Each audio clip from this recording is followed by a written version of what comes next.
Petras ne tik sako, mylėk vienas kitą, bet karštai mylėkit vienas kitą. Dar galima būtų versti giliai, uoliai, aistringai. Ir kaip skiriasi šita aistringa, karšta, uoli meilė nuo tos tolerancijos, kurią mes turime mūsų visuomeniai. To netikro pakaitalo, meilės pakaitalas, tolerancija. Aš tolerantiškas esu. Aš leidžiu būti šitiem dalykam. Nepritreškiu jų kaip kokios musės skraidančios, bet toleruoju ją, leidžiu ją skraidyti čia mano kambarį ir tegul būna jinai. Toks emociškai atsiribojus nuo kitų žmonių.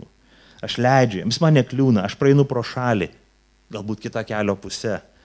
Mes čia kažkaip tai galim sugyventi, aišku, kuo mažiau to susilietimo bus, kuo mažiau laiko praleisim kartu, kuo mažiau akių kontakto bus, kuo rečiau susikirs mūsų keliai, to biškai bus geriau, nes jeigu daugiau, tai žiūrėk, man jau nebe labai lengva ir toleruoti. Evangelija nekalba apie toleranciją, kalba apie karštą meilę vienas kitam. Tolerancija nėra biblinis kelias, į kurio mes turime. Evangelija mus kviečia meilės tarnystei, karštos meilės tarnystei.